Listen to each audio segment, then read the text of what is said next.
Welcome to the deep dive. Today we're exploring one of Jerusalem's most, well, enigmatic structures. It's really symbolic, a gate that's been sealed shut for centuries.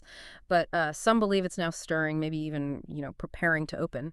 Our source for this journey is a pretty compelling transcript from a YouTube video. It's titled, "The Sealed Gate is Moving in Jerusalem, a Divine Sign of Christ's Return." So our mission today is to unpack the history, the prophecies, and these curious modern-day observations surrounding this ancient gate. We want to help you understand why it matters so much and what people are actually reporting is happening there. Absolutely. And this topic, it really does weave together these ancient traditions, deep faith, and also some very modern, almost scientific observations. It's not just about old stones, right? It's this unique blend of history, belief, and an unfolding mystery. It draws from both Jewish and Christian traditions. That unique blend, yeah, that really sets the stage, doesn't it? And at the heart of it all is this structure. It's known by a few names, actually. The Golden Gate, the Eastern Gate, sometimes just the Gate of Mercy. It's set deep into the eastern wall of Jerusalem's old city. But its most striking feature, almost haunting, is that it's been sealed shut for nearly 500 years. Yeah, there are many people walking by. It's probably just old stone, part of the wall. But for those who study prophecy, this gate is sacred. Really sacred. Both Jewish and Christian traditions hold that the Messiah will one day pass right through this very gate, returning to Jerusalem in glory. So this isn't just some historical footnote. It's a point of profound anticipation for millions, people who believe it connects ancient prophecies to, well, potentially real-time events, signifying perhaps the culmination of a long-awaited return. And this is where it gets really intriguing today. These reports coming out of Jerusalem suggest something unusual is happening at this exact spot. We're talking about observations of, like, dust falling where it shouldn't, stones maybe shifting slightly. Could this gate, after half a millennium, actually be preparing to open? Is that what people are suggesting? Okay, so to really get the current mystery, we probably need to go back, right? Back to the early 1500s. This was Ottoman Empire time in Jerusalem.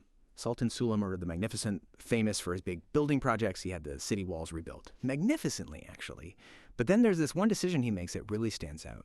He orders the Eastern Gate sealed shut, bricked up. And what's really curious, you mentioned this, is there's no official record, no decree, no document explaining why he did it. So if the Ottomans made such a deliberate move sealing this gate, it suggests they knew its significance, yeah? Are there other historical theories floating around about why he sealed it? Or is this prophetic idea the main one scholars focus on? Well, the timing is key.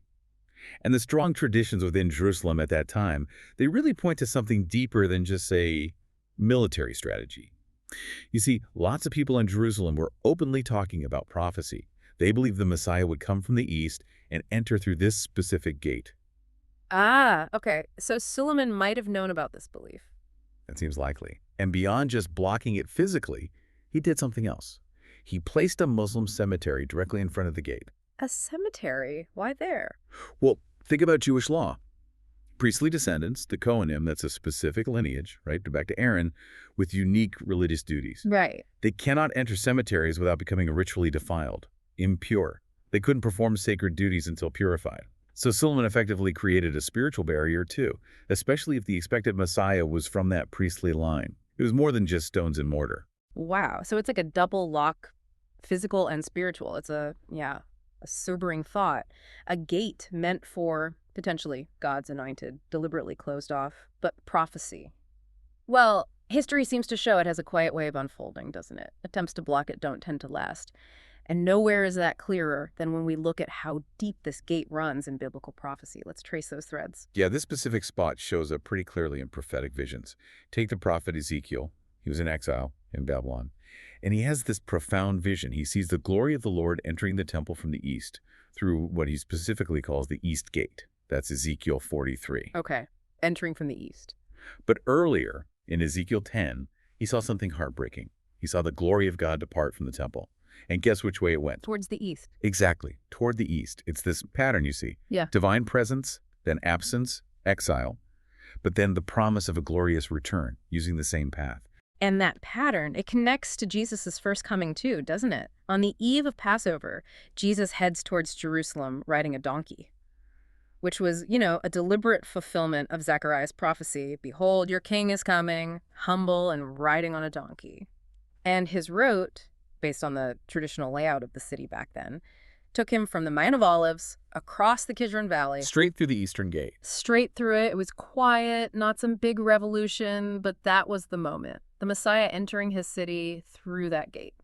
And the significance continues right through to his ascension. Acts 1 tells us Jesus ascended into heaven from the Mount of Olives. And Zechariah 14 is really explicit. It says, when he returns, his feet will stand on the Mount of Olives, facing east, facing the gate. And remember, the angels told the disciples, this same Jesus will return in the same way you've seen him go. It's not just poetic, it's like a specific geography, a trajectory drawn by heaven waiting for that final return. So fast forward to today. What does this all mean for the gate now? It's still sealed. 2 arches filled in with stone. Quiet, unmoving. Or is it? You mentioned these recent murmurs, not big headlines, but quiet, consistent reports from Israeli tour guides, engineers, people on the ground.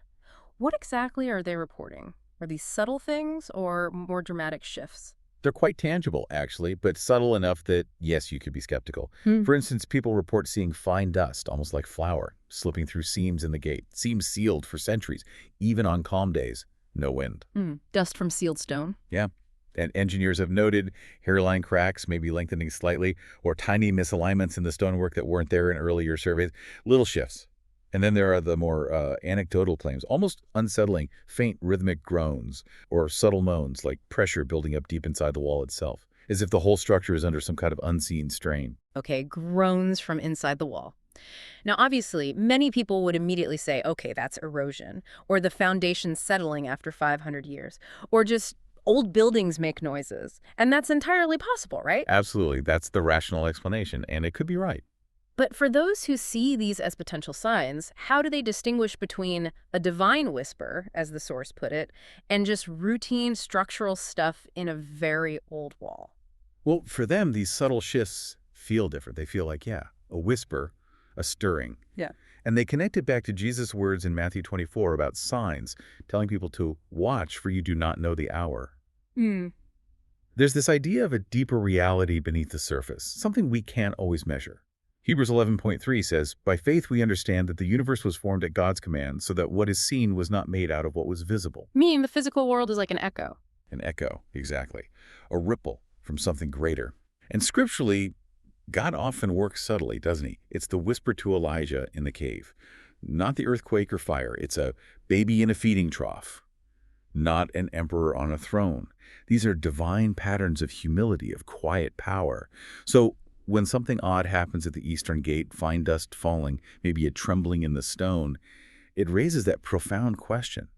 Could this be the kind of subtle sign God would use? Not a giant explosion, but a breath in the wall. And to really grasp the gate's significance, you have to look directly across from it, right? Rising up there like a silent witness is the Mount of Olives. It acts as this kind of spiritual axis. It's a deeply significant place on its own. Its connection to the Eastern Gate is definitely not accidental. Yeah. It's a profoundly prophetic. Remember Ezekiel's vision, God's glory departing the temple, going east and resting on the Mount of Olives. And then he saw that same glory return, coming back from the east, entering through that same Eastern Gate. It's the pattern again. Departure and return, grief and restoration. And Jesus himself literally walked that pattern. He crossed the Mount of Olives to enter Jerusalem through the Eastern Gate on Palm Sunday. After his resurrection, he goes back to the Mount of Olives and ascends into heaven from there. With the promise to return there. With the promise to return there. Zechariah 14 says it plainly. On that day, his feet will stand on the Mount of Olives. It's precise geography, a trajectory set by heaven. And you mentioned in every generation there seem to be these watchers, people who maybe feel the weight of time differently, who sense the world moving towards something bigger. They don't just look at the news, they try to look through it. And some of these watchers have apparently journeyed to the Eastern Gate in recent years. Yes. And their reports, when you gather them, are remarkably consistent. It's interesting. Some have stood right there at the foot of the gate, and they claim to feel something physical, a low vibration, like a hum deep in the ground, as if the earth itself remembers something. To vibration. Others have witnessed that fine dust falling from the archways. Again, no wind, no nearby construction, no obvious cause. Just a slow, steady shedding, almost like the gate is stirring from a long sleep. And then a few have claimed to hear something from within the wall. Not traffic noise, not construction, but a groan. a subtle moan of pressure from behind the wall. Oh, go. These aren't just, isolated stories. They echo that biblical idea of the watchman on the wall in Isaiah 62. People who are described as being attentive, watching for alignment. So let's pull back a bit. Why Jerusalem? Why is this ancient city so central to everything we're talking about? It's mentioned, what, over 800 times in the Bible? From Abraham right through to Revelation. What does it mean to call it spiritual ground zero? How does that shape history and maybe even current events? Well, calling it spiritual ground zero means it's the stage, the focal point, where these pivotal divine interactions, prophetic fulfillments, and human destinies have repeatedly converged throughout history. It's where heaven and earth seem to have, as the source puts it, collided time and again. It's been central to God's redemptive plan. That makes its current state and any changes there potentially profoundly significant. Psalm 122 doesn't just suggest, it actually commands, pray for the peace of Jerusalem. There's an ongoing importance. Yeah, I remember that verse. In Luke 19, it records Jesus actually weeping over the city, wishing it had known what would bring it peace. Such a powerful image of sorrow and longing. It really is. And it brings us back to that core question. If Jerusalem was so undeniably central to Christ's first coming, Could it also play a central role in his return? It seems logical, doesn't it? Okay, bringing back to the present, let's talk about this idea of the prophetic clock and that analogy Jesus used in Matthew 24, the fig tree. What's that about? right, the fig tree. Most scholars agree that in Jesus' parable, the fig tree symbolizes the nation of Israel. He said basically, when its branches become tender and put forth leaves, you know that summer is near. Then he adds, so likewise, when you see all these things, know that it is near, even at the door. So the leaves are like signs. Exactly. And many people see the rebirth of the modern state of Israel in 1948 as maybe the first leaf on the fig tree, a huge tangible sign in modern history. And since then, other signs seem to be multiplying, or at least people are pointing to them more. We see increased earthquakes, regional conflicts, wars, but also rises in both genuine spiritual seeking and, on the flip side, what the Bible calls apostasy, a falling away from faith, plus just general global unrest. But the source suggests the quietest, maybe the most chilling sign for some could be this: a long closed gate, sealed for centuries, possibly starting to stir. If Jesus said, when you see all these things, know that it is near, even at the door, well, the question becomes, what if that door isn't just a metaphor? What if it is the actual Eastern Gate? That's the provocative idea. So let's recap.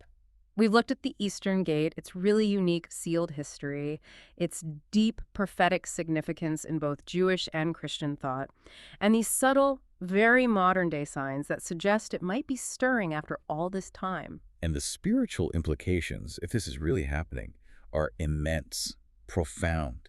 If this gate truly begins to open, it might not be, with a thunderclap or a huge physical event initially, but spiritually the idea is it would shake the heavens. It's like a declaration in waiting. The signs, as we've discussed, they're subtle, you could dismiss them, but they seem to be stacking up according to these reports. The world might be sleeping, as the source puts it, but maybe the gate stirs, and heaven is watching. So, here's the final thought we want to leave you with. Are you ready for what this gate might signify? What would it actually mean for human history if this ancient threshold, this specific gate, truly begins to open, announcing a king? Something to think about.